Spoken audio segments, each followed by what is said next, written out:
हमें सर से पूछते हैं। नमस्कार साथियों, एनएचएम नेशनल हेल्थ मिशन, राष्ट्रीय स्वास्थ्य मिशन, जो कि एक भारत सरकार द्वारा बनाई गई एक स्कीम थी कि हमारे देश की जो एक निचले स्तर पर जो ज़मीनी तौर पे जो हमारी जो स्वास्थ्य विभाग की जो कुछ व्यवस्थाएं हैं वो चरमरानी शुरू हो गई थी। उनकी मजबूती को और बढ़िया ढंग से लाने के लिए एनएचएम का सृजन हुआ था, निर्माण हुआ था। उसमें एनएचएम के अधीन कर्मचारी रखना शुरू किए गए बहुत ही नाममात्र सैलरी पे, और नाम रखा गया कि ये स्कीम है, एक स्कीम के तहत आपको एम्प्लॉयमेंट दिया जा रहा है। बट धीरे धीरे एनएचएम में रिक्रूटमेंट बढ़ती गई, मैन पावर बढ़ती रही, और वही जो रेगुलर के बराबर जो काम करते हैं मैन पावर सारी, वही काम एनएचएम के एम्प्लॉय से लिया गया और आज भी लिया जा रहा है। अभी हाल ही में जो कोविड काल चल रहा है, पिछले 1.5 साल से हमारे एनएचएम के एम्प्लॉइज़ पूरी जी जान से मेहनत से काम कर रहे हैं। देश भर में काफ़ी हमारे एनएचएम के कर्मचारी, रेगुलर कर्मचारी और अन्य आउटसोर्स के थ्रू, एजेंसी के थ्रू कर्मचारी काफ़ी शहीद भी हुए हैं, जिनका हमें बहुत खेद है। परंतु इसके साथ एक और खेद हमें यह है कि इस सब के बावजूद भारत सरकार का ना संविदा स्वास्थ्य ना एनएचएम कर्मचारियों के प्रति कोई ध्यान जा रहा है। यह बात सिर्फ चंडीगढ़ की नहीं है, पूरा देश इस टाइम, पूरे देश के एनएचएम कर्मचारी इस टाइम रो रहे हैं। मध्य प्रदेश, बिहार, उत्तराखंड, पंजाब, हरियाणा, हर जगह एनएचएम कर्मचारी रो रहे हैं, क्योंकि इसका एकमात्र वही कारण है क्योंकि एनएचएम कर्मचारियों की सैलरी बहुत कम है। जब भी हम भारत सरकार को अप्रोच करते हैं कि हमें बहुत कम सैलरी मिल रही है, उनका कहना होता है कि आपकी सैलरी जो है राज्य के थ्रू अधीन आती है, राज्य सरकार करेगी। और जब हम राज्य सरकार के पास जाते हैं, वो कहते हैं कि आपकी सैलरी सेंट्रल गवर्नमेंट के थ्रू दी जाएगी। परंतु बहुत ही एक दुखद कंडीशन हमारी स्थिति हमारी हो चुकी है कि हम लोग आज 15-20 साल नौकरी करने के बाद भी हमारी सैलरी आज किसी की 10,000, किसी की 12, किसी की 15। मैक्सिमम सैलरी हमारी जो किसी को 10 साल से ज़्यादा होगी, उनकी 18 के आसपास होगी।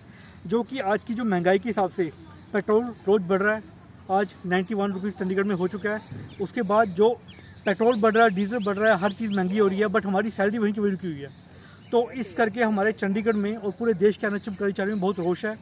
अभी हाल ही में पिछले कल हमारा एक डॉक्यूमेंट होता है आरओपी, उसमें एनएचएम भारत सरकार द्वारा उसमें कि चंडीगढ़ को कितना बजट मिला, वो सिर्फ इस बार 5% मिला इस वित्तीय वर्ष के लिए, जो कि हमारी अपेक्षा अनुसार बहुत कम है, क्योंकि 5% वार्षिक की वेतन वृद्धि के साथ हमारी एनएचएम कर्मचारियों की हल नहीं निकलेगा, मुसीबत नहीं निकलेगी।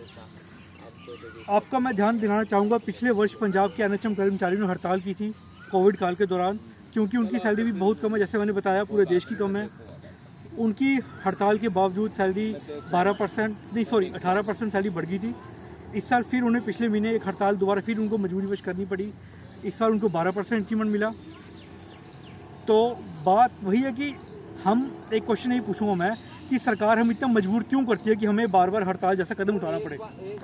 सरकार से हम गुजारिश करते हैं कि आप एक ऐसा कोई समाधान निकालिए जिससे कि पूरे भारत देश में एनएचएम कर्मचारियों के लिए एक ऐसी सिक्योर पॉलिसी बनाई जाए, उनकी एक सैलरी जो है रिस्पेक्टेबल सैलरी दी जाए, हो सके तो उनको रेगुलर भी किया जाए, क्योंकि उनकी आज की जो कार्यशैली है वो किसी रेगुलर एम्प्लॉई से कई हद तक ज़्यादा ही है।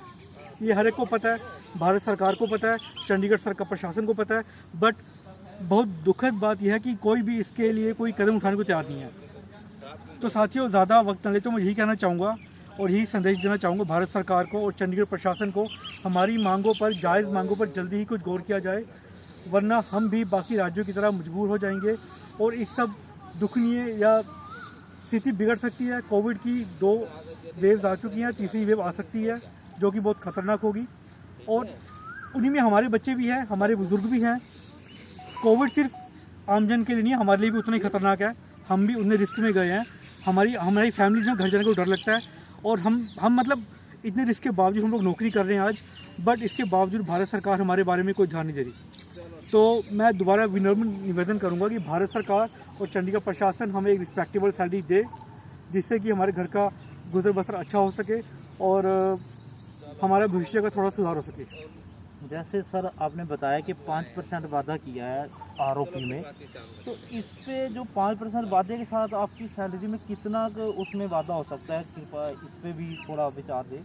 सर सिंपल भाषा में बताऊं, जिनकी सैलरी 10,000 है, एएनएम हमारी है, हमारे साथ एएनएम है, उनके काम करते 10 साल हो गए हैं। अब एएनएम की ड्यूटी कम से कम उनकी जो कैटेगरी है काम करने की 19 से 20 ऐसे काम है जो एएनएम परफॉर्म करती है हमारी। घर घर जाके कोविड का सर्वे करना, घर घर जाके उन्होंने एनडीएचएम के आईडी बनाने, डिस्पेंसरी में बैठ के टीकाकरण करना, प्रेग्नेंट लेडीज़ को चेकअप करना, उनके फॉलोअप करना, और ऐसे कितनी अनगिनत ऐसे काम हैं जो हम गिनाए भी नहीं सकते क्योंकि उनकी एक वर्क प्लान बहुत ज़्यादा है।